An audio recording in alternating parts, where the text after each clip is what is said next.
Това видео ще разгледа алгоритмите и тяхното приложение в видеоигрите, използвайки за пример Mass Effect 2.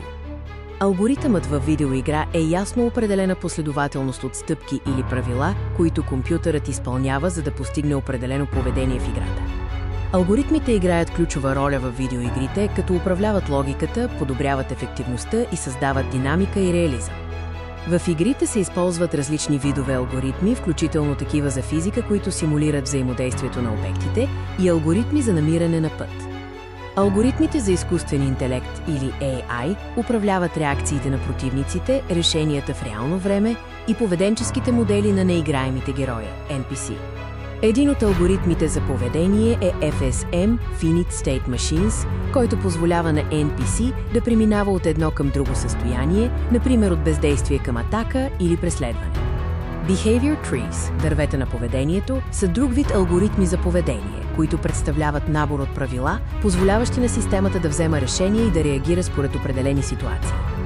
Алгоритмите за обучение, като Reinforcement Learning, се използват за трениране на изкуствен интелект и често се практикуват в експериментални проекти. Pathfinding Algorithms, или алгоритмите за търсене на път, са методи, които помагат на виртуални агенти да намират най-краткия или най-ефективния път от точка А до точка Б.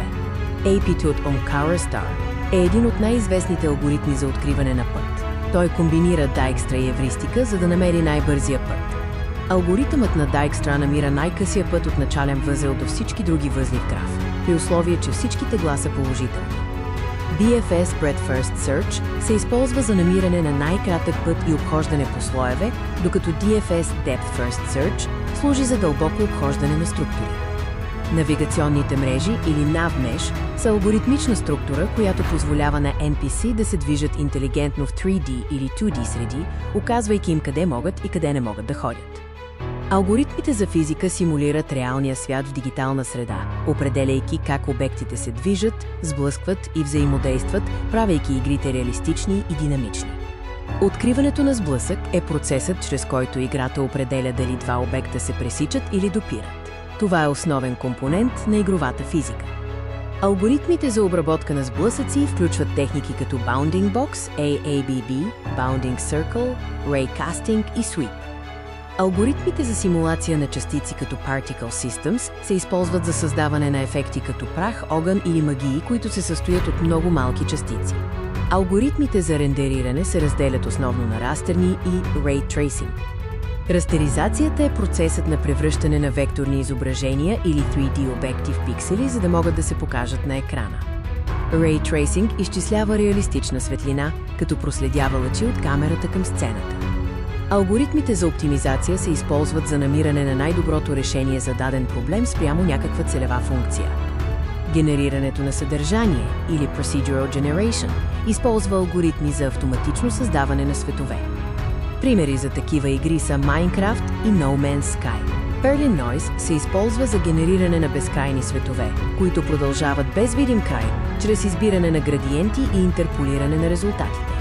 Клетъчните автомати, Cellular Automata, създават сложни и разнообразни структури от много прости правила, което ги прави идеални за Procedural Generation и симулации. L-Systems, Lindenmayer Systems генерират органични и разклоняващи се структури, които растат по повтарящи се правила. Алгоритмите за управление на ресурси се използват за ефективно и оптимално разпределяне на ограничени ресурси в различни системи. Алгоритмите за мрежови игри осигуряват комуникация, синхронизация и корекция между играчите през интернет в реалновремеви игри. Алгоритмите за анимации управляват движението на персонажи, обекти и камери в реално време, осигурявайки плавност и реализъм. Random Walk, случайно обхождане, е техника, при която се започва от произволна точка и се движи случайно стъпка по стъпка, използвана в игри със случайно генериран свят. Можете да намерите допълнителна информация по темата на предоставения линк към сайта. Това са линковете към източниците, използвани за създаването на това видео. Благодаря за вниманието!